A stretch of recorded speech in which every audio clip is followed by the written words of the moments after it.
They come to me screaming joyously. Auntie, auntie, arms wide as their smiles, and I'm drowned in a tidal wave of their laughter, and I remember how much I've forgotten how to be a child. They're 7, 5, and 3, and such a handful of cries, jump ropes, and cheap swimming pools from Walmart. They have the whole universe at their cookie-cutter picture feet, big toes like their mother, with no father to see their first steps on this rocky world, but they're still laughing, steady as they play, barefoot, remembering where they come from, dirt. They love dirt, throwing it, eating it, and putting it in their pockets. They tell me it's to eat more of it later, and I remember that taste of dirt. Not that crunchy, dirty, wormy taste, but that fulfilling taste, knowing I shouldn't be doing it, but I'm doing it anyway, and they're the cutest rebels I've ever seen.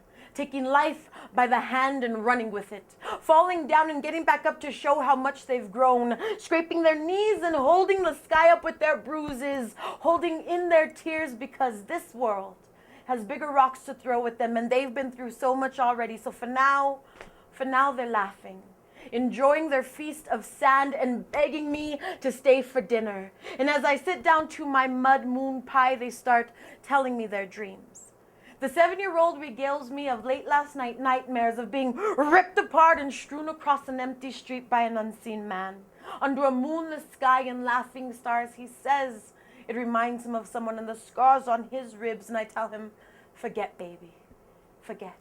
Then he tells me, Auntie, you need to worry about your own nightmares because I'm a big boy now and I've learned to fight the demons under my bed. Now finish your rainwater, it will give us strength. The 3-year-old wants to be a princess with no peasants begging at her feet. She's just striving for equal opportunity. The only jewels she'll have are the ones she holds in her eyes. She'll love all the puppies, battle starvation, and preach world peace. She says, Auntie, I'm not going to be like those fake princesses on TV. When I say I'm going to do something, I'm going to accomplish it. And I tell her, baby, one day you'll be queen. Then she tells me, Auntie, I'm not trying to get ahead of myself. You see, I have much growing to do and I want to pace myself. Now don't skip over your worms. They're full of nutrition.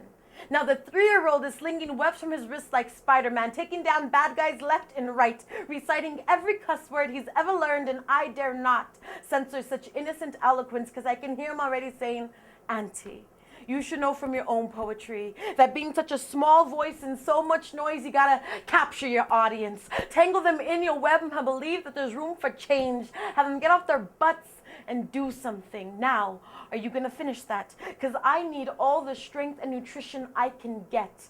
By now, I'm screaming at the top of my lungs, somewhere between my nightmares and daydreams, while their little voices run figure eights round my brain like lifelines, like tight ropes tied to all ends of my existence, wringing me out like some wet, worried washcloth that just needs to hang in the sunshine for a while.